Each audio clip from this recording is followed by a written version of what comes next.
1970 serial கில்லர்ஸோட golden ஏஜ்னு அழைக்கப்பட்ட காலகட்டம். எங்க பார்த்தாலும் புதுசா சீரியல் கில்லர்ஸ் உருவாகிட்டு இருந்தாங்க. இதெல்லாம் யாரு பண்றாங்க, எதுக்கு பண்றாங்கன்னு கண்டுபிடிக்கவே ரொம்ப கஷ்டப்பட்டுட்டு இருந்தாங்க போலீஸ். அப்படி ஒரு மோசமான பீரியட்ல தான் ஏப்ரல் 20, 1973 அன்னைக்கு போலீஸ்க்கு ஒரு கால் வருது. நீங்க தேடிட்டு இருக்க கோவிட் கில்லர் பத்தி என்கிட்ட இன்ஃபர்மேஷன் இருக்குன்னு அந்த கால்ல சொல்றாங்க. இதை கேட்ட போலீஸ் பெருசா எந்த ஒரு ரியாக்ஷனும் கொடுக்கல. ஏன்னா டெய்லி அவங்களுக்கு இந்த மாதிரி 100 கால்ஸ் மேலே வந்துட்டு இருந்துச்சு. இருந்தாலும் சொல்லுங்க உங்களுக்கு என்ன தெரியும்னு கேட்குறாங்க. அதுக்கு அவன் கொடுத்த பதிலை கேட்ட போலீஸ் உடனே அந்த கில்லரை பிடிக்க ஃபுல் ஃபோர்ஸோட கிளம்புறாங்க. அப்படி அந்த ஃபோனில் பேசினது யாரு, என்ன இன்ஃபர்மேஷன் கொடுத்தான், யாரோட கேஸ் இது எல்லாத்தையும் இந்த வீடியோவில் டீட்டெயில்டாக பார்ப்போம். அதுக்கு முன்னாடி இந்த மாதிரி real life crimes, mysteries, horror இன்சிடென்ட்ஸ்லாம் ஸ்டோரி மாதிரி கேட்க பிடிக்குமா? என்னோட சேனலை சப்ஸ்கிரைப் பண்ணுங்கள். அப்போ தான் நான் எவ்ரி வீக் போடுற வீடியோஸ் மிஸ் பண்ணாமல் உங்களுக்கு நோட்டிஃபிகேஷனாக வந்து சேரும். Hello crime fam, welcome to candle light crimes.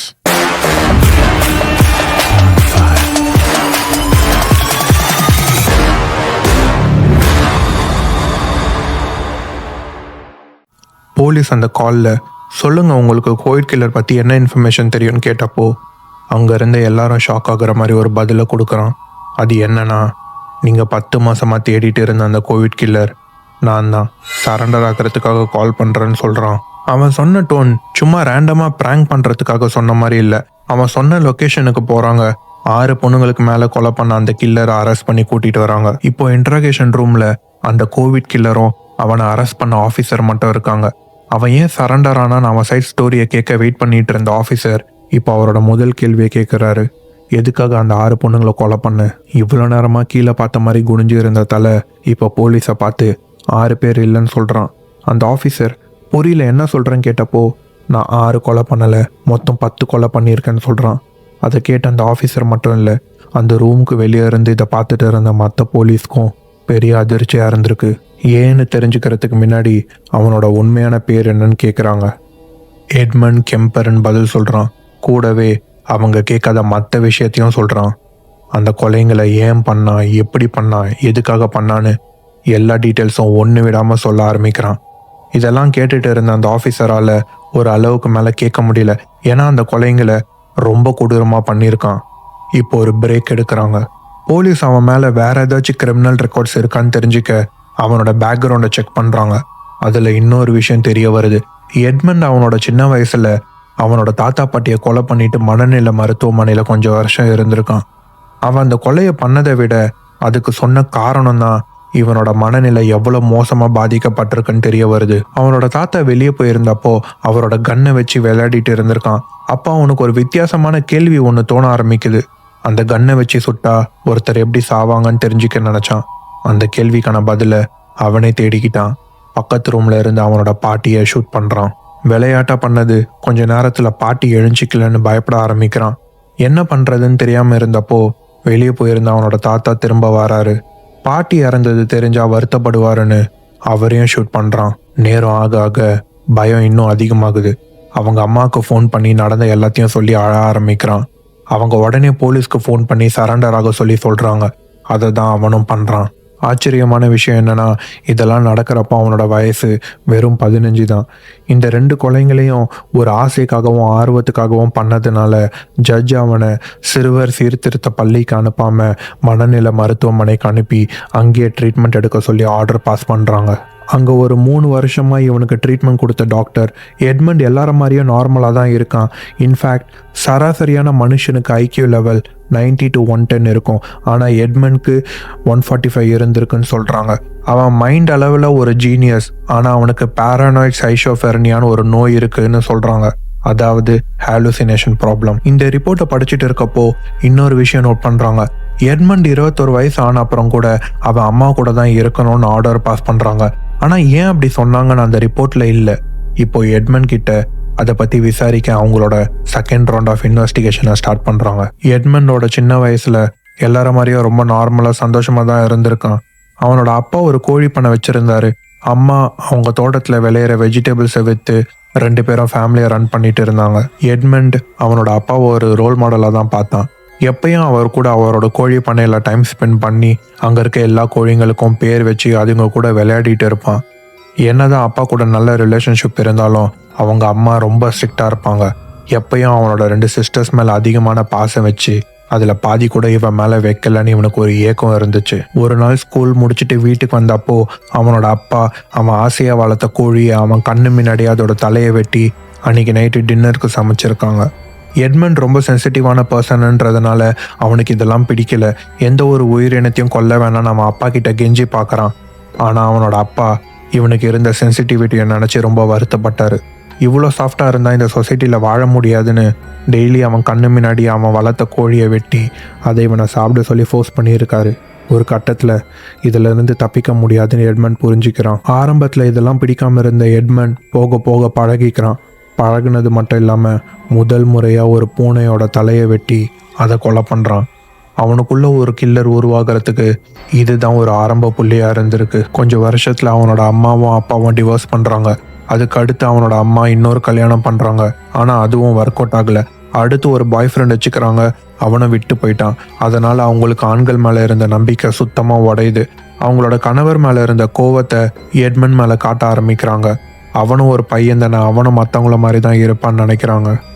இதெல்லாம் நடக்கிறப்போ எட்மண்டுக்கு வயசு வெறும் 9 தான். என்னதான் அவங்க அம்மாவுக்கு அவன் மேலே பாசம் இல்லைனாலும் எட்மண்ட் அவனோட சிஸ்டர்ஸ் மேலே அளவுக்கு அதிகமான பாசம் வச்சுருந்தான். பெருசாக ஃப்ரெண்ட்ஸ் எதுவும் இல்லைன்றதுனால அவங்க கூட தான் நிறைய டைம் ஸ்பெண்ட் பண்ணான். நைட்டில் கூட எல்லாரும் ஒன்றா தான் தூங்குவாங்க.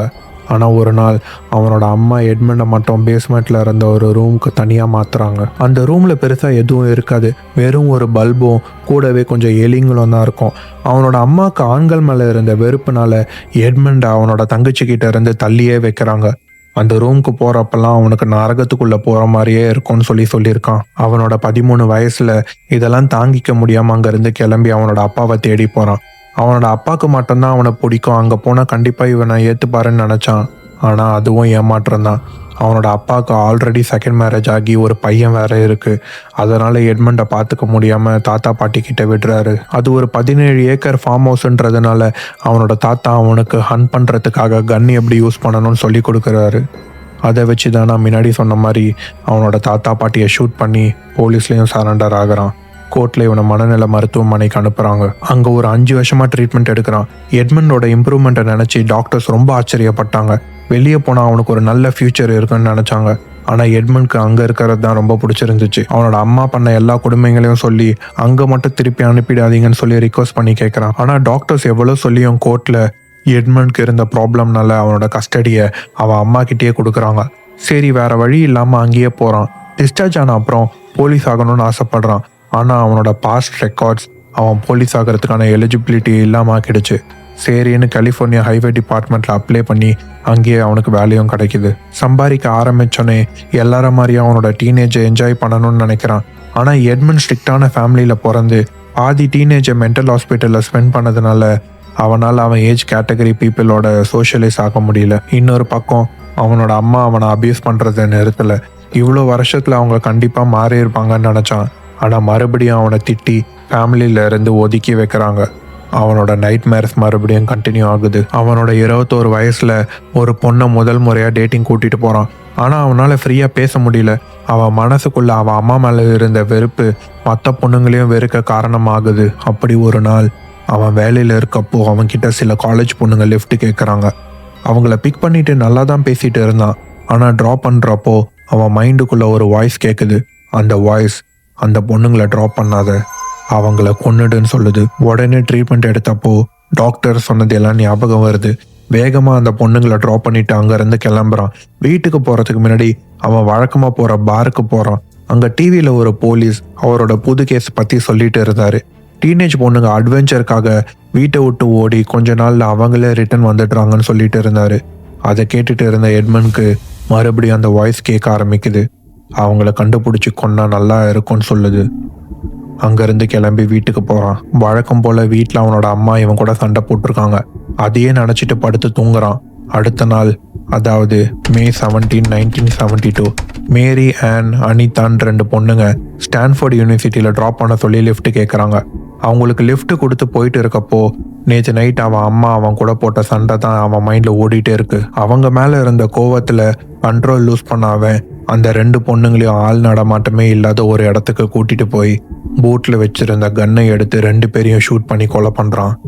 கொலை பண்ணது மட்டும் இல்லாமல் அந்த இறந்த உடலோட செக்ஸ் வச்சுக்கிறான். அந்த 2 பொண்ணுங்களோட பாடியும் அவனோட கார் பூட்டில் போட்டுட்டு வீட்டுக்கு போகிறான். அவங்க அம்மா வெளியே போனதும் அந்த பாடியை அவன் ரூமுக்கு கொண்டு போய் தலை, கை, கால்னு தனித்தனியாக வெட்டி பிளாஸ்டிக் பேக்கில் லாக் பண்ணுறான். தலையை மட்டும் லோமா பிரேட்டான்ற ஒரு மலையில் புதைச்சி மற்ற பாடி பார்ட்ஸ் எல்லாத்தையும் அங்கேருந்து தூக்கி போடுறான். அது மட்டும் இல்லை, பாடியை டிஸ்போஸ் பண்ணுறதுக்கு முன்னாடி யூஸ் பண்ண எல்லா புல்லட்ஸையும் எடுத்துருவேன், அப்போ தான் போலீஸால் கில்லரை நெருங்க முடியாதுன்னு நினச்சான். இது அந்த 2 பொண்ணுங்களோட நிற்கலை. செப்டம்பர் 14, 1972 அன்னைக்கு ஒரு 15 வயசு பொண்ணு பேலே கிளாஸ் போகிறதுக்காக லிஃப்ட் கேட்டிருக்கு. அந்த பொண்ணுக்கும் மேரிக்கு நடந்த அதே கொடுமை தான் நடந்திருக்கு. பேக் டு பேக் 2 கொலைங்க ஒரே மாதிரி நடந்ததுனால அந்த ஊரோட காலேஜும் யூனிவர்சிட்டிஸும் இந்த மாதிரி யாருக்கிட்டையும் லிஃப்ட் கேட்டு போகாதீங்க, அப்படி வேற வழியே இல்லை, லிஃப்ட் கேட்டு தான் போகணும்னு நினச்சிங்கன்னா அவங்க காலேஜ் ஸ்டிக்கர் ஒட்டியிருக்க காரில் மட்டும் ஏறுங்கன்னு சொல்லி அனௌன்ஸ் பண்ணுறாங்க. இதை தெரிஞ்சுக்கிட்ட எட்மண்ட் அவன் அம்மா யூனிவர்சிட்டி ஆஃப் கலிஃபோர்னியாவில் ஒர்க் பண்ணிட்டு இருந்ததுனால அந்த காலேஜ் ஸ்டிக்கர் அவன் காரில் ஒட்டி எந்த ப்ராப்ளமும் இல்லாமல் அவனோட சைக்கோத்தனத்தை கண்டினியூ பண்ண ஆரம்பித்தான். ஜனவரி 7, 1973 எட்மண்ட்க்கும் அவன் அம்மாவுக்கும் சண்டை பெருசாகி இருக்கு. அங்கேருந்து கோவத்தோட கிளம்புன அவன் இந்த முறை ரிலாக்ஸ் பண்ணணுன்றதுக்காக வெளியே வரலை, கொலை பண்ணணுன்ற இன்டென்ஷனோட வெளியே வந்திருக்கான். அவன் நினச்ச மாதிரியே சிண்டின்ற ஒரு பொண்ணுக்கு லிஃப்ட் தரான். அவன் அம்மா மேலே இருந்த கோவத்தில் கன்னில் இருந்த மொத்த புல்லட்டும் யூஸ் பண்ணி சிண்டியை கொடூரமாக கொலை பண்ணியிருக்கான். இறந்துட்டாங்கன்னு தெரிஞ்ச உடனே அந்த இறந்த உடலோட செக்ஸ் வச்சுக்கிறான். ஆனால் இந்த வாட்டி பாடியை டிஸ்போஸ் பண்ணிவிட்டு தலையை மட்டும் அவன் வீட்டோட பேக்யார்டில் அவங்க அம்மா ரூமை பார்த்த மாதிரியே புதைச்சி வைக்கிறான். இதை பண்ண உடனே ஒரு மெடல் வாங்கின மாதிரி அவனுக்கு ஒரு சாட்டிஸ்ஃபேக்ஷன் கிடைக்கிது. இந்த கொலைங்களெல்லாம் பண்ணுறப்பவே கோர்ட் ஆர்டர் படி ஒரு செஷன் கூட மிஸ் பண்ணாமல் எல்லா தெரப்பியும் அட்டன் பண்ணியிருக்கான். இவனோட மிருகத்தனத்தை எதையும் வெளியே காட்டிக்காம அந்த தெரப்பியில் கம்ப்ளீட்டாக க்யூர் ஆன மாதிரி பிஹேவ் பண்ணி இனி இவனுக்கு தெரப்பியே தேவைப்படாதுன்னு சொல்லி ரிப்போர்ட்டை வாங்கியிருக்கான். ஆனால் அவனோட கில்லிங் ஸ்ப்ரீ இன்னும் முடியலை. February 5, 1973 அன்னைக்கு வழக்கம் போல் ரோசலின், அலிசன்னு 2 பொண்ணுங்களுக்கு லிஃப்ட் கொடுக்குறான். அவங்கள கொலை பண்ணி அவங்க பாடியை வீட்டுக்கு கொண்டு போய் துண்டு துண்டாக வெட்டி டிஸ்போஸ் பண்ணுறான். இதை பண்ணுறப்போ ஒரு விஷயத்தை ரியலைஸ் பண்ணுறான். எப்போல்லாம் அவன் அம்மா கூட சண்டை வருதோ அப்போ மட்டும்தான் இந்த மாதிரி கொலை பண்ணணுன்ற தாட் அவனுக்கு வருது. இதை மொத்தமாக நிறுத்தணும்னு முடிவு பண்ணி கடைசியாக அவன் அம்மாவை கொலை பண்ணணும்னு முடிவு பண்ணுறான். இதுக்காக ஒரு கன்னை வாங்கி 1 வாரமாக பிளான் பண்ணுறான். அந்த வீக்கெண்ட் அவனோட அம்மா பார்ட்டிக்கு போயிட்டு மார்னிங் 4 மணிக்கு தான் ரிட்டர்ன் வராங்க. அவங்க நல்லா ட்ரிங்க்ஸ் பண்ணி இருக்கிறத நோட்டீஸ் பண்ணாவன் இதுதான் கரெக்ட் டைம்னு அவனோட பிளானை எக்ஸிக்யூட் பண்ணுறான். அவன் ரூமில் வச்சுருந்த ஒரு சுத்தியலை கொண்டு வந்து அவங்களோட பின் மண்டையிலேயே அடித்து அவங்க கீழே விழுந்து அவங்க மண்டை சுக்குநூறாக நொறுங்குற அளவுக்கு அடிச்சிருக்கான். அவங்க வழியில் கத்துறப்போ அவங்களோட மூச்சு குழாவை அவன் 2 விரலால் பிச்சு வெளியே எடுத்திருக்கான். இது நடக்கிறப்பவே எட்மனோட அம்மா கெம்பர் வழியில் துடிச்சு இறந்து போகிறாங்க. அவங்களோட தலையை வெட்டி ஒரு டேபிள் மேலே வச்சு அதையே உட்காந்து 1 மணி நேரமாக பார்த்துட்டு இருந்தான். அவனோட கோபம் குறைஞ்சதும் போலீஸ் அவனை சந்தேகப்படாமல் இருக்க அவனோட 2வது பிளானை எக்ஸிக்யூட் பண்ணுறான். அவங்க அம்மாவோட ஃப்ரெண்ட் சாலி ஹேலட்டை வீட்டுக்கு இன்வைட் பண்ணி அவங்க வந்ததும் அவங்களையும் துடிக்க கொன்று அவங்க அம்மா ரூமோட கிளாசெட்டில் பாடியை ஒளிச்சு வைக்கிறான். கூடவே ஒரு லெட்டரும் ரெடி பண்ணுறான். அந்த லெட்டரில் அவன் அம்மா பண்ண கொடுமைனால அவன் வீட்டை விட்டு வெளியே போகிறான்னு சொல்லி முடிஞ்சு போன டேட்டை போட்டு எழுதி வச்சுட்டு கிளம்புறான். போலீஸ் பார்க்குறப்போ அந்த கொலை நடக்கும்போது அவன் வீட்டில் இல்லைன்னு யோசிப்பாங்கன்னு நினச்சான். அங்கேருந்து அவனோட திங்ஸை பேக் பண்ணிவிட்டு கார் எடுத்துகிட்டு கிளம்புறான். போகிற வழியில் நிறைய பொண்ணுங்களுக்கு லிஃப்ட் கொடுக்குறான். ஆனால் இந்த வாட்டி எந்த ஒரு தப்பான எண்ணமும் இல்லாமல் எல்லார்கிட்டையும் சந்தோஷமாக பேசி பழக முடிஞ்சிருக்கு அவனால். என்னதான் அவன் அம்மா மேலே இருந்த கோவத்தினால இந்த கொலைங்களெல்லாம் பண்ணாலும் அவனோட குற்ற உணர்வு அவன் செஞ்ச தப்புல இருந்து தப்பிக்க விடலை. அவன் பண்ண தப்புக்கு அவனே தண்டனையை தேடிக்கிறான். உடனே பக்கத்தில் இருந்த ஃபோன் பூத்துக்கு போய் போலீஸ்க்கு ஃபோன் பண்ணி இந்த வீடியோவோட ஸ்டார்டிங்கில் சொன்ன மாதிரி சரண்டர் ஆகிறான். அவன் செஞ்ச குற்றத்துக்காக கோர்ட்டில் மரண தண்டனை கேட்டு அழுகுறான். ஆனால் ஜட்ஜி இவனுக்கு ஆயுள் தண்டனை மட்டும்தான் கொடுக்குறாங்க. இப்போ நீங்கள் இந்த வீடியோ பார்த்துட்டு இருக்கப்போ கூட எட்மண்ட் கெம்பர் கலிஃபோர்னியாவில் இருக்க ஜெயிலில் அவனோட நாட்களை கழிச்சிட்டு இருக்கான். ஜெயிலில் இருக்கப்போ அவன் செஞ்ச தப்பை சரி பண்ண சீரியல் கில்லர்ஸோட மனநிலை பற்றின ஆராய்ச்சிக்கு உதவியாக இருந்திருக்கான். அது சம்மந்தமாக நிறைய வீடியோஸ் அண்ட் ஆடியோ இன்டர்வியூஸ் கொடுத்துருக்கான். கூகுள் ஆர் யூடியூப்பில் சர்ச் பண்ணிங்கன்னா அதை பார்க்கலாம். அவனோட இன்டர்வியூஸ் எல்லாம் கேட்ட சைக்காட்ரிஸ்ட் அவங்க அம்மாவுக்கு இருந்த பார்டர் லைன் பர்சனாலிட்டி டிஸார்டர்னால தான் இவன் ஒரு சீரியல் கில்லர் ஆகியிருக்கான், இல்லைனா அவனும் மற்றவங்கள மாதிரி ஒரு நல்ல வாழ்க்கையை வாழ்ந்துட்டு இருப்பான்னு சொல்கிறாங்க. இன்னும் கொஞ்சம் பேர் அவன் மனுஷங்களோட எமோஷன்ஸை நல்லா தெரிஞ்சு வச்சுட்டு நடிக்கிறான், அவனை நம்பக்கூடாதுன்னு சொல்கிறாங்க. எது எப்படியோ பாதிக்கப்பட்ட குடும்பத்துக்கு அவங்க இழந்த இழப்பை திருப்பி கொடுக்க முடியாது, இறந்த பொண்ணுங்களையும் திருப்பி கொண்டு வர முடியாது. இந்த கதையில இருந்து ஒரு விஷயத்த நம்ம தெரிஞ்சுக்கணும்னா, யாரோட மனசுல என்ன இருக்கு, அவங்க எப்படிப்பட்ட ஆளுன்னு அவங்கள தாண்டி யாராலையுமே முழுசா சொல்லிட முடியாது. அது நம்ம டெய்லி மீட் பண்ற பர்சனா இருந்தாலும் சரி, ஏன் அவங்களே ஒரு சீரியல் கில்லரா கூட இருக்கலாம். யார் கூட பழகினாலும் பார்த்து பழகுங்க, சேஃபா இருங்க. அடுத்த வீடியோல சந்திப்போம். Until then.